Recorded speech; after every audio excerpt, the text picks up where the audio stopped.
다 함께 사도신경 하심으로 2026년 5월 4일 월요일 에바다 교회 오늘을 여는 말씀 시작하도록 하겠습니다. 나는 전능하신 아버지 하나님 천지의 창조주를 믿습니다. 나는 그의 유일하신 아들 우리 주 예수 그리스도를 믿습니다.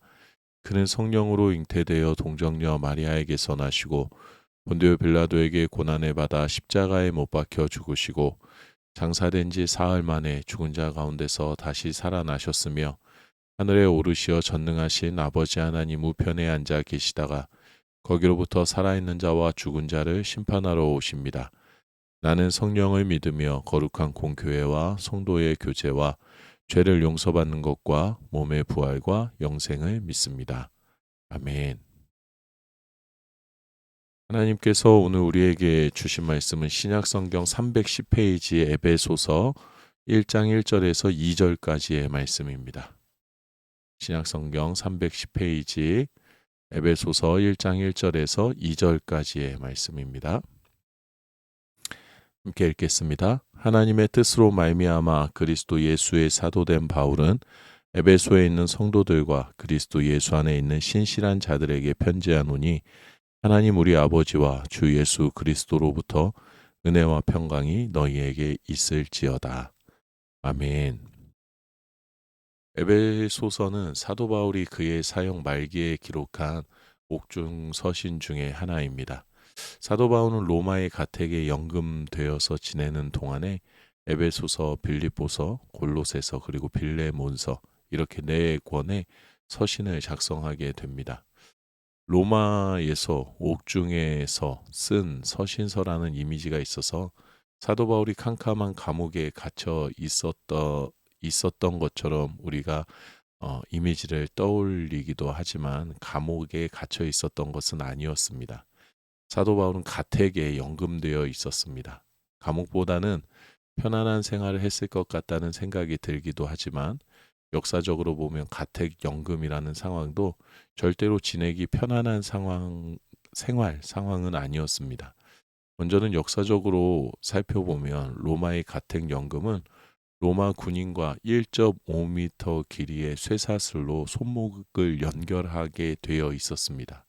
다시 말하면 잠을 잘 때에도 밥을 먹을 때에도 글을 쓸 때에도 언제나 바울의 곁에 로마 군인이 항시 붙어 있는 상황이었습니다.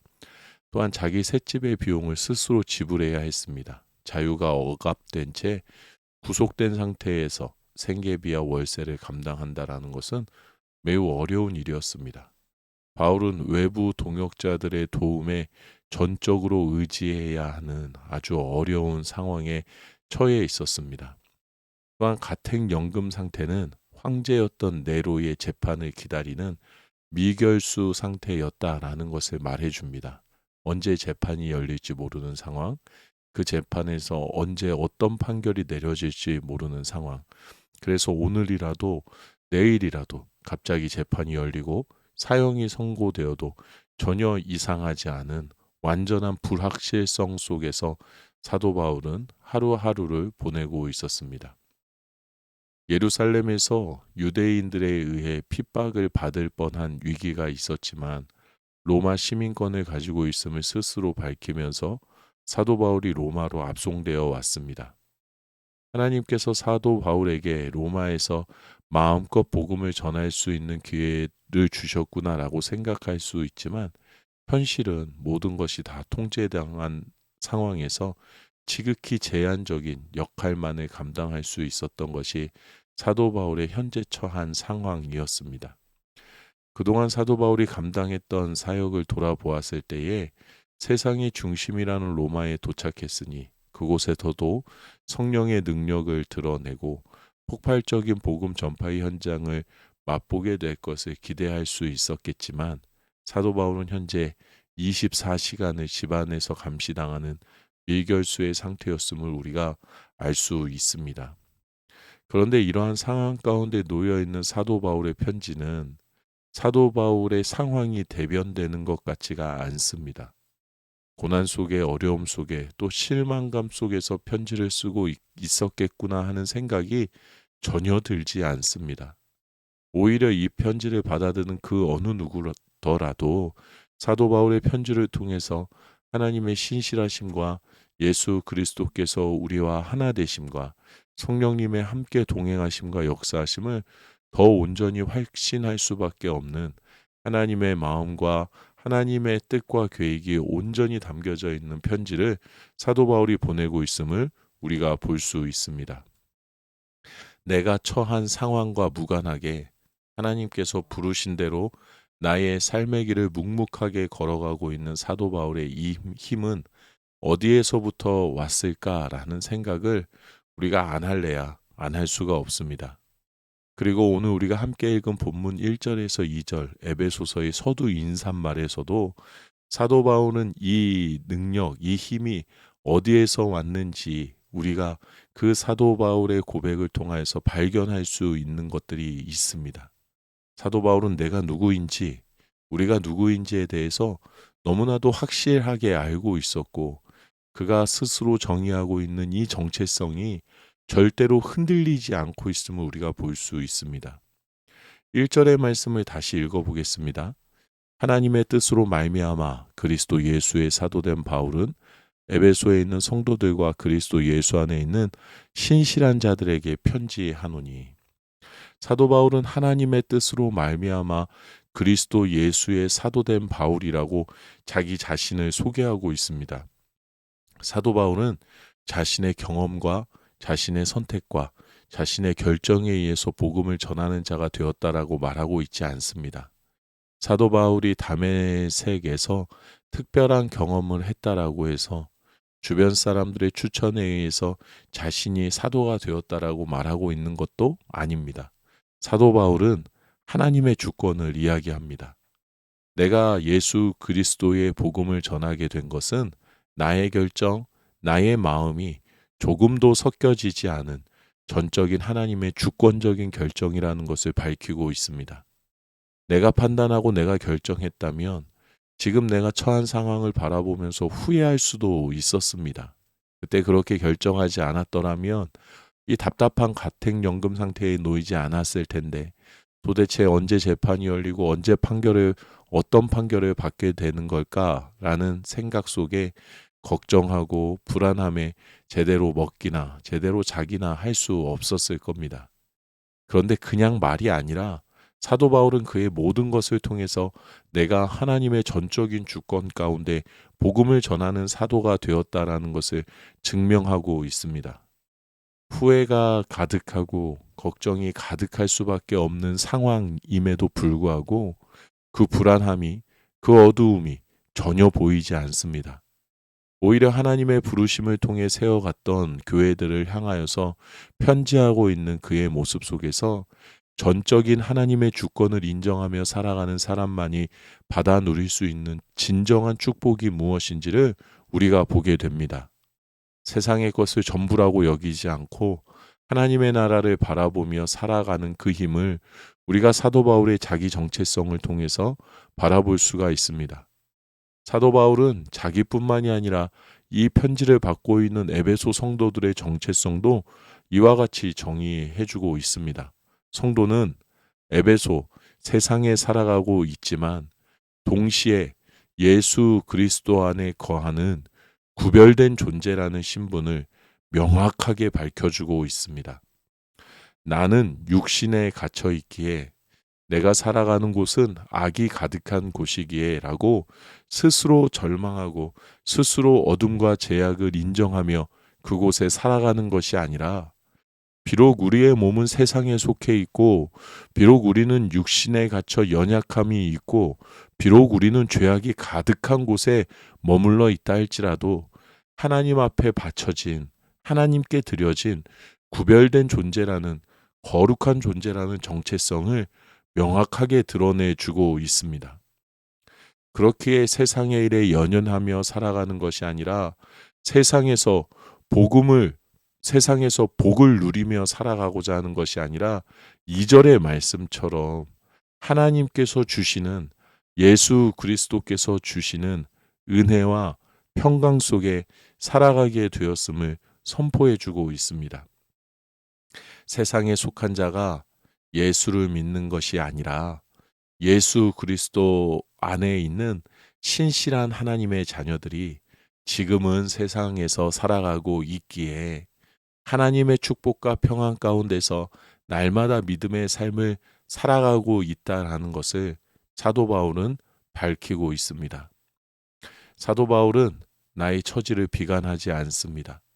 사도 바울은 에베소의 성도들을 질책하거나 인간의 지식으로 훈계하지 않습니다.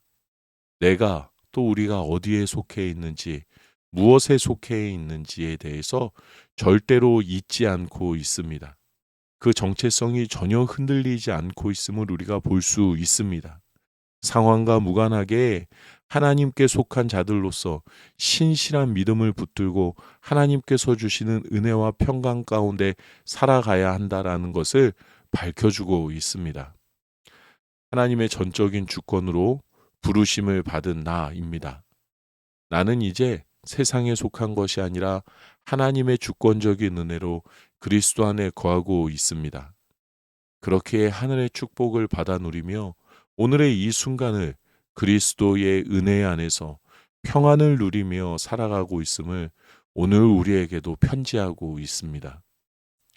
우리가 삶을 바라보아야 하는 시선, 바로 이 사도 바울과 같은 시선으로 바라보아야 할 줄로 믿습니다. 내가 어디에 속해 있는지를 잊지 않아야 합니다. 내 선택에 의한 속함이 아니라 하나님의 부르심에 의해서 내가 믿음의 길을 가고 있다는 것, 내가 내 노력이 아니라 그리스도 안에서 구별된 존재로 그리스도와 함께하고 있다는 것을 잊지 않아야 합니다.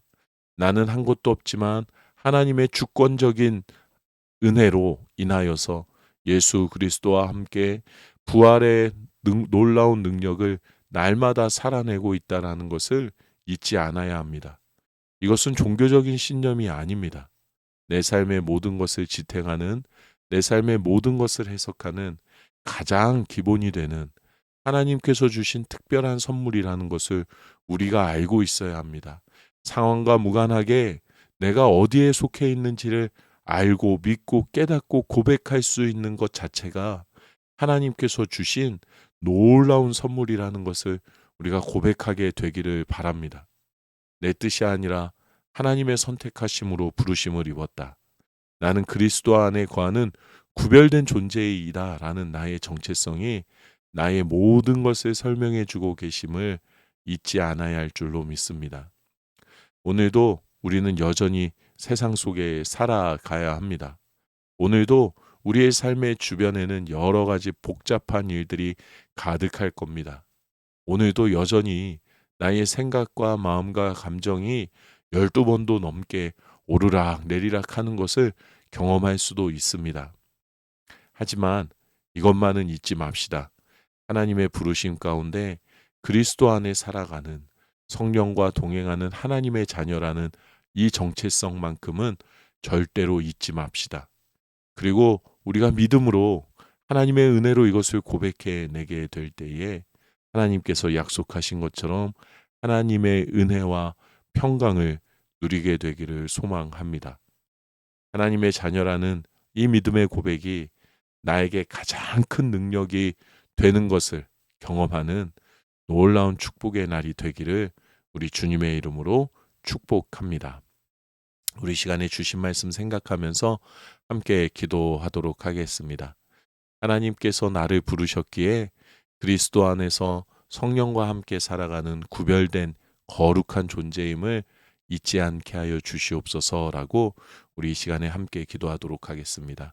또 가정을 위해서 기도할 때는 우리 가족들 한 사람 한 사람 생각하면서 하나님의 은혜로 부르심을 받은 거룩한 존재임을 잊지 않게 해달라고 기도하시고, 내 일터를 생각하며 기도하실 때에는 함께 일하는 직장의 동료들이, 그리고 꼭 믿음을 받아들여야 하는 가까운 동료들이 하나님께서 사랑하고 계시다라는 것을, 선택하셨다라는 것을 잊지 않게 하여 주시옵소서라고 기도하겠습니다.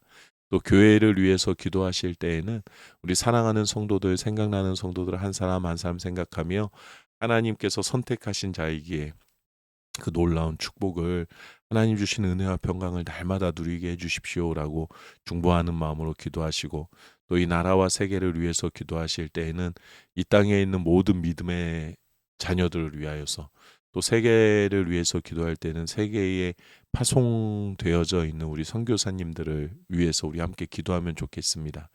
하나님께서 선택하시고 하나님께서 이루시는 놀라운 뜻과 계획이 있음을 잊지 않고, 맡겨진 자리에서 모두가 온 힘 다하여서 하나님 나라를 이루어갈 수 있게 되기를 위해서 오늘은 중보하는 마음으로 우리 가정과 내 일터와 교회와 나라와 세계 가운데 있는 모든 하나님의 선택을 받은 자녀들을 위해서 우리 함께 기도하도록 하겠습니다. 오늘 공동체 기도는 우리 천민영 청년을 위해서 함께 기도하도록 하겠습니다. 기도하는 시간을 갖게 해주세요. 가족 모두가 건강하고 하나님을 잘 믿도록 도와주세요. 주어진 일에 최선을 다하게 해주세요. 기쁨이 있는 교회 되게 해주세요. 안전한 나라 되게 해주세요. 라는 기도 제목 갖고 있습니다. 우리 천민영 청년 생각하면서 믿음 안에서 늘 바르게 그 삶을 살아낼 수 있도록 위해서 기도해 주시고, 또 우리 천민영 청년도 이제 곧 혼기를 맞이했습니다라고 해야 할까요? 혼기를 맞이하고 있습니다라고 해야 될까요? 이제 또 결혼해야 될 나이가 이게 차가고 있는데, 하나님께서 함께 해주셔서 믿음의 사람 만나게 하시고 아름다운 믿음의 가정을 이루어 갈 수 있기를 위해서 우리가 함께 이 시간에 중보하며 기도하도록 하겠습니다. 또 여러분 개인의 기도 제목을 놓고 이 시간에 기도하시고 주기도문으로 모든 시간 마치도록 하겠습니다. 함께 기도하시겠습니다.